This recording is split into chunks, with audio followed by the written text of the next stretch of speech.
Good afternoon and welcome to Ryerson News. I'm Caitlin Coverly. And I'm Luke Van de Zende. In today's headlines, a young woman was assaulted at Museum subway station. MetroPass users can expect an additional parking fee at TTC stations starting tomorrow. An 11-year-old girl has been safely located after she went missing last night. Here's Caitlin with our top story. Thanks, Luke. The city is overcome with fear after an act of violence rocked a Toronto subway station this afternoon. A woman was rushed to the hospital after being assaulted by a stranger at Museum Station.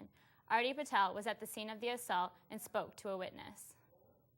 So actually I was just there when it happened. I saw a man running up the stairs like clutching something, and I ran after him, tried to catch him, but he got lost in the subway exit, and I ran back to help the lady, and she had blood gushing down from her head. I told her to sit down, and the TTC employee called the ambulance. I'm standing right outside Museum Station today, and around 1:12 p.m., a 57-year-old woman was hit in the back of the head with an object. Police have discovered a knife at the scene, but at this point they are unsure if it relates to the case. Police are searching for a 25-year-old black male who is said to wearing bright-colored clothing, dreadlocks, and who has a medium build. The victim was rushed to the hospital and will need stitches. At this point, the TTC is running normally. And this has been the 5th incident so far at the TTC in 2009, including 2 other shootings, a stabbing, and 1 other stranger-on-stranger attack. This is all the information we have right now, but we will continue to have updates.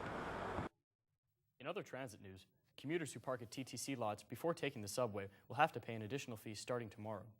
The extra charge will range from $3 to $12 a day, depending on the location. Transit riders must now decide whether to pay the fee or drive their cars the full distance to work. An online petition against the new charge has already gained 5,000 supporters.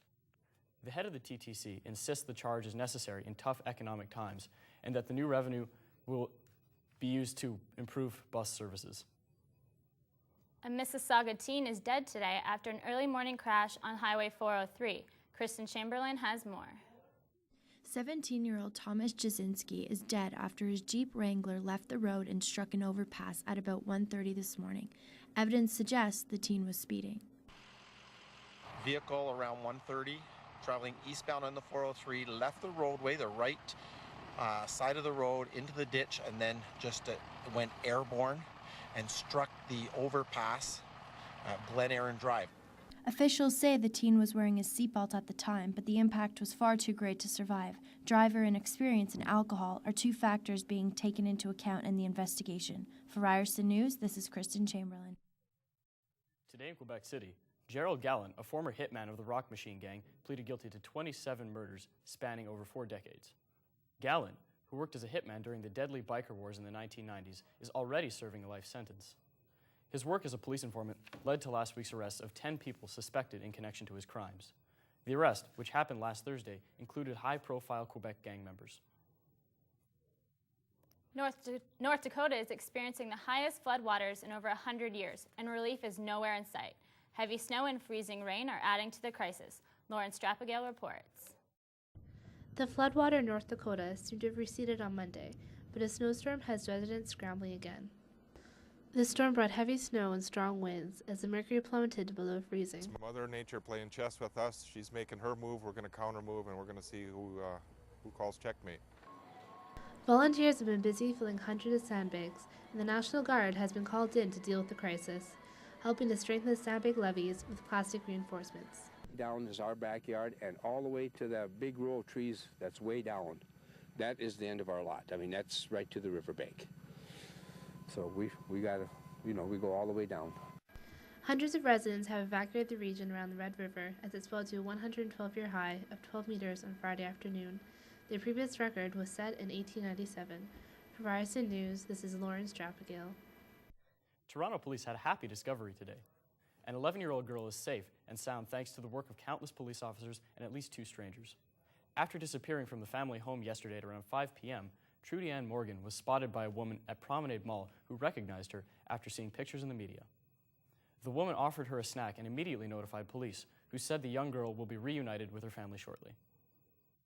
Back at Ryerson, as the school year is coming to an end, the school's athletes are being rewarded for their accomplishments. Here is Hillary Eggerman with a look at sports.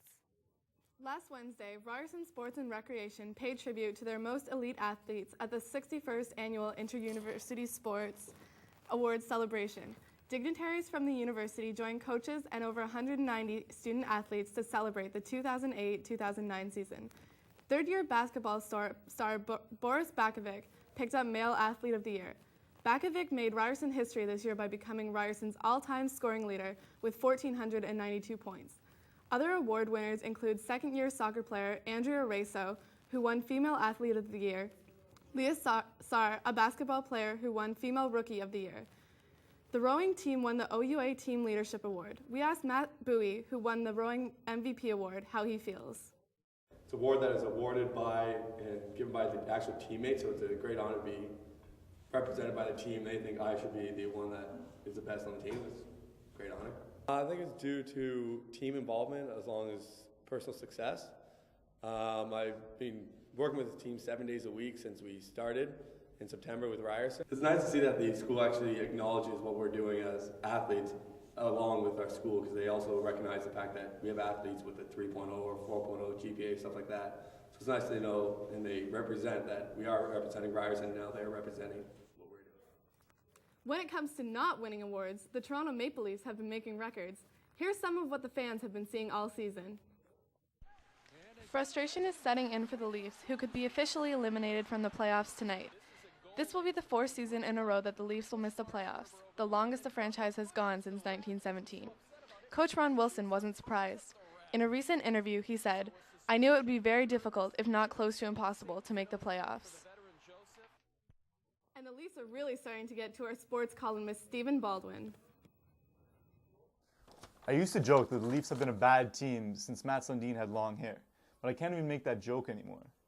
The heroic Swedish captain left our team after 13 seasons of unbearable play, and he hasn't looked back, except for that backhand he scored on us to win the game the last time we faced his Canucks. What Toronto needs right now is angry fans. Not fans that'll show up to every game and be proud to be a Leafs fan, but angry ones. With any luck, the Leafs will be driven into a deep depression.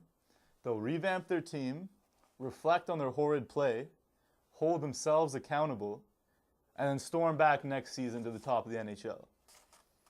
Thank you. Here's Hillary. And that's all for sports today. Back to you, Luke and Caitlin.